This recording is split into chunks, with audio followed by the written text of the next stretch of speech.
All right, guys. So welcome back to another episode of Finding Your Way with Lori Tonya. We are super excited that you're here. If this is your first visit with us, listen, we believe wholeheartedly that you found us for a reason.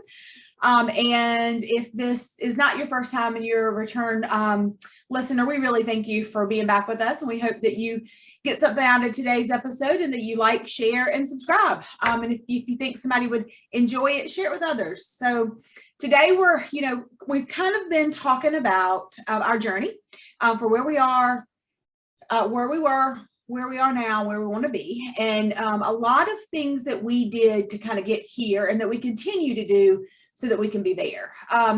And so every week we talk about a tool or a tip or, just a bit of information. And so today we're going to talk about meditation. This is one that I think is easy but hard, if that makes sense, and it can really be intimidating to people. And we were there, so we kind of want to tell you how we got into having and letting that meditation work for us.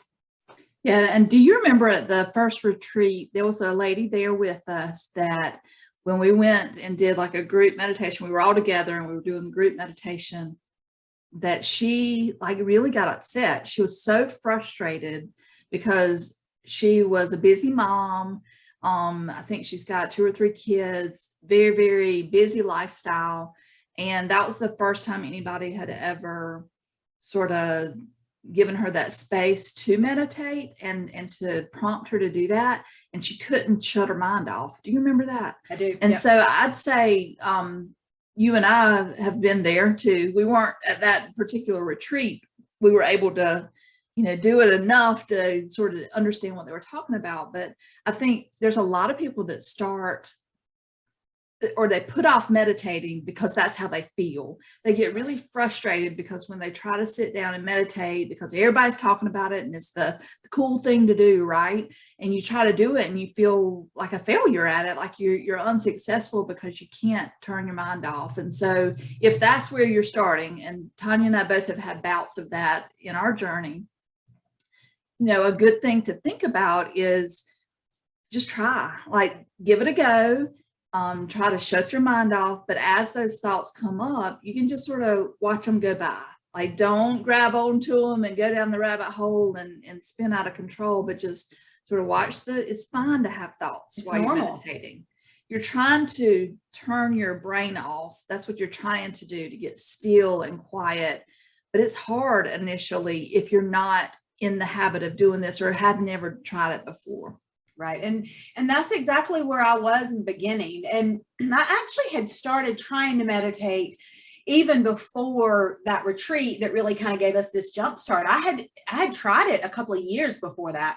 I had a friend in California that had written a book and I wanted to support her. So I bought her book and it was crazy because I didn't realize it was kind of her life story a little bit. And in meditation, she says, really saved her life. And so when she was saying that in the book, and she was talking about how she felt like a failure, like that she just couldn't turn her mind off. And so she created what I still use, but it really is how I got started. It's called a 3x3. So 3 minutes a day, 3 times a day. And so she had produced a couple of little, videos. I think back then they were MP3s or maybe they were on YouTube.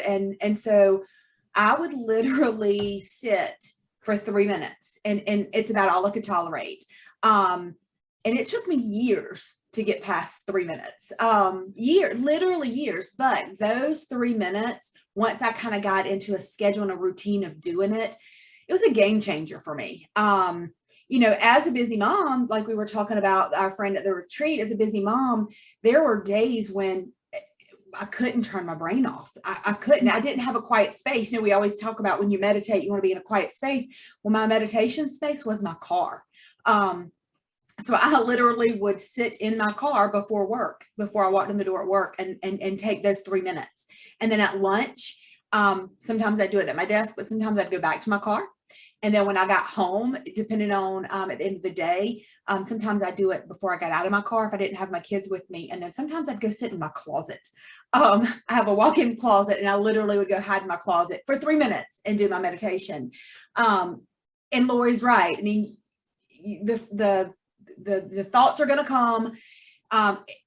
They still do for us. But one of the people I listen to, meditation person, she says, put them on a cloud and watch them go by. That was kind of her tool, is you put that thought on a cloud and watch it go by instead of diving in. Yeah. So you bring up a good thing. Before you can even turn your mind off, getting yourself in a space that, is quiet enough for you initially, because I think the goal is to be able to enter into a meditative space wherever you are, whatever's going on around you. That's like high achievement, right?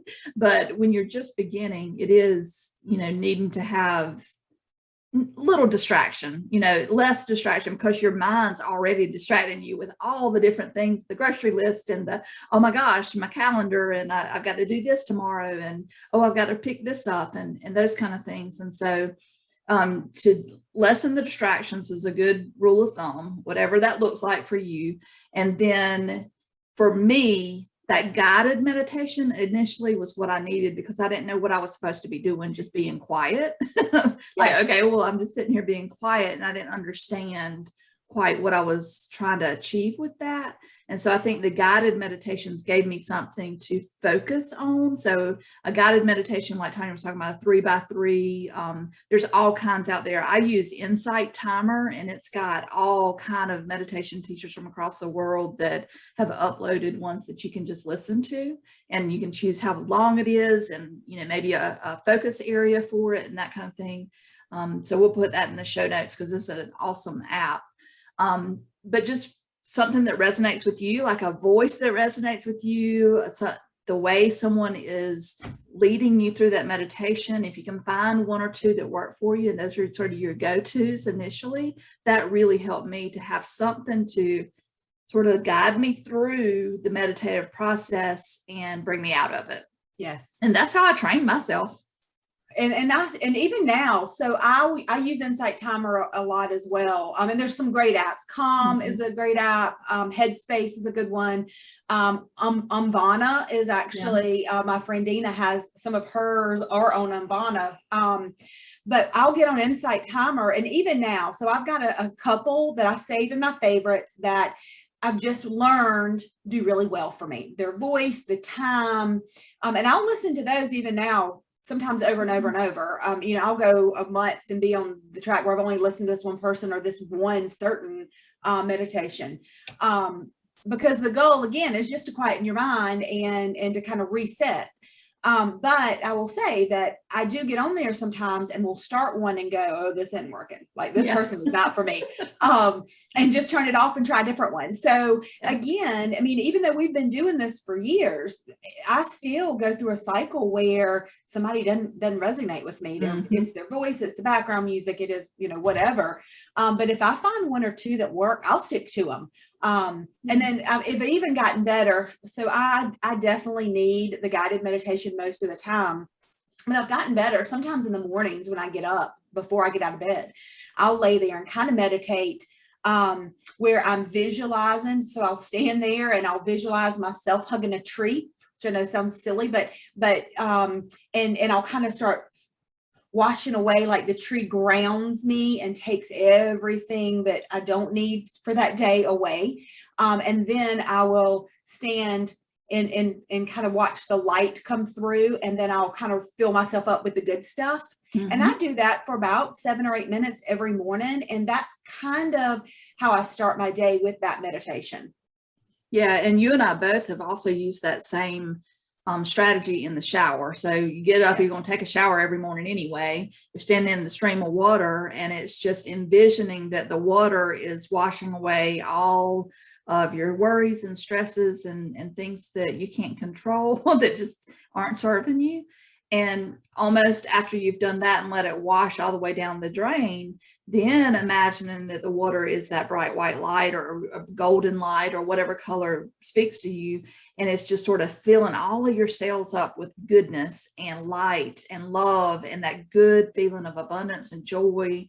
And you feel different when you get out of the shower. And again, you haven't added any time to your daily routine in doing that, but it's just sort of a while you're there, while you're already showering, changing your mindset just a little bit to get in something beneficial where you actually feel better when you get out. Right. And again, I try to meditate every single day. There are some days I don't, and I can tell when those days, and then, there's some days I hop out of bed and forget, or I'm too busy with what I got to do today to lay there and do my own meditation. But sometimes I'll sit on the back porch in the mornings when I have my coffee, and I'll play one of mine and I'll do it then.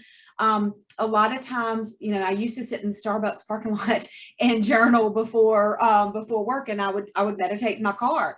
So it's just,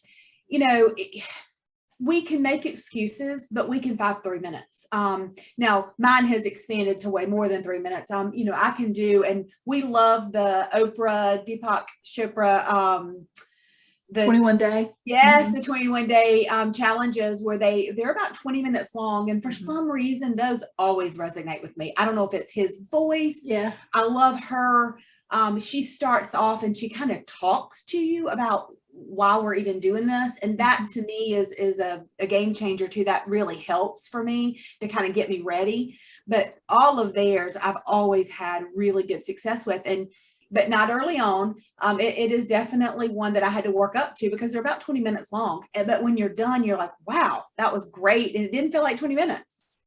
Yeah. And I've found some over the years that are sort of weird. And I don't know why they resonate with me, but I don't know that they resonate with many people. But for me, for whatever reason, I can get into meditation very quickly with them.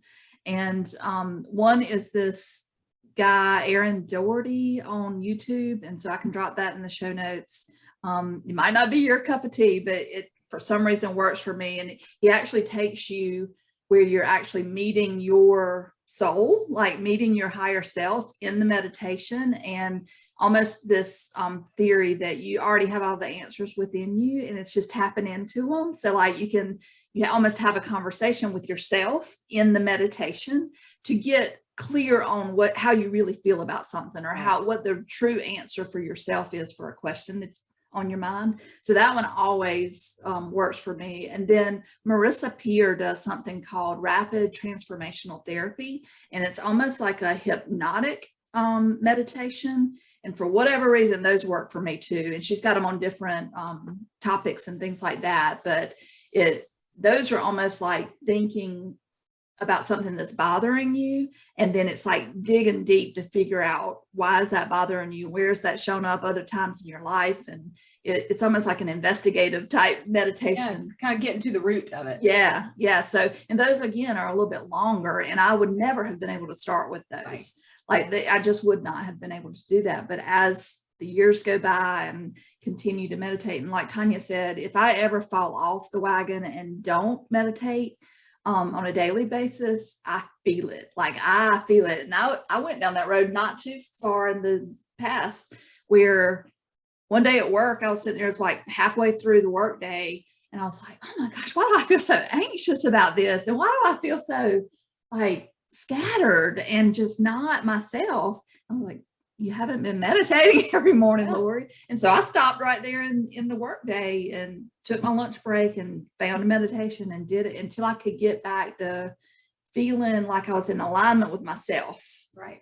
That's really what meditation is about, is to feel in control of your thoughts, and your thoughts then lead to your behaviors and your actions. And so if you're never taking the time to get true to yourself and get in alignment and grounded in yourself, it's very easy for the world to make those decisions for your own life versus you doing it because it's what you really truly desire. Well, and there's no right or wrong. And I think that really for us is really what we want to get across. It is that we know it's intimidating. It intimidated us. It still does sometimes, especially when I'm going to try a new one that's a little bit longer. but give it a try. Like seriously, it is life changing. And if you can just do 3 minutes, find yourself a 3 to 5 minute one, sit in your closet, sit in your car. It is so beneficial. And if you can get into the groove and some sort of habit and making that part of your daily routine in some way, you know, you can graduate kind of like we did from the 3 to 5 minute to 10 to 15 to 20 to 30. I don't think I've ever done more than 30 still. Yeah.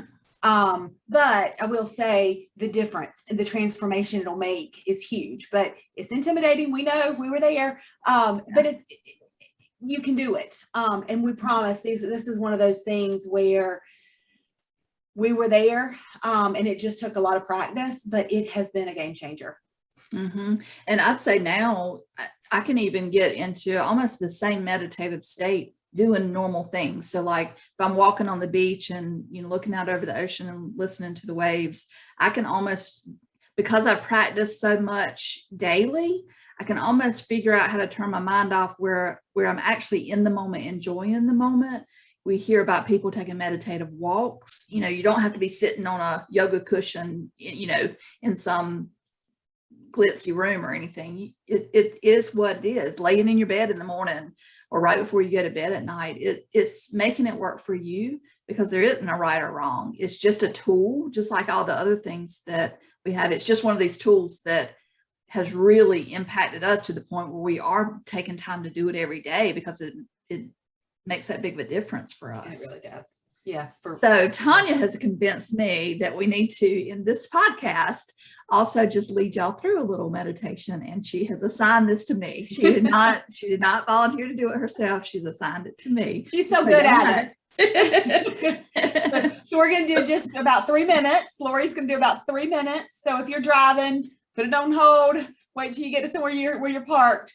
But 3 minutes, and we wanted to just show you how easy it really can be, to just try. And so Lori is great at this. That's why I volunteered Lori to do it. Yeah. So we're going to start by closing your eyes, making sure you're sitting or laying down. Your arms aren't crossed, your hands aren't crossed, your feet aren't crossed, your legs aren't crossed. You're just sort of grounded into where you're sitting, comfortable. We're going to breathe in deeply through your nose and out through your mouth. One more time, in through your nose and out through your mouth.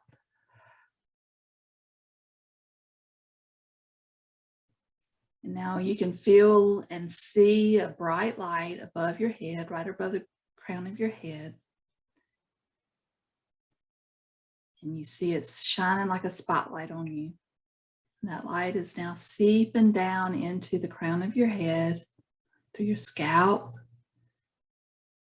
down past your forehead and your ears, your nose.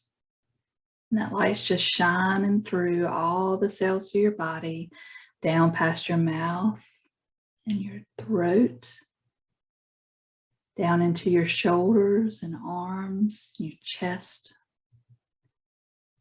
And that bright light's going right through your belly, all the way down past your hips, into your thighs and your knees, down to your ankles and feet.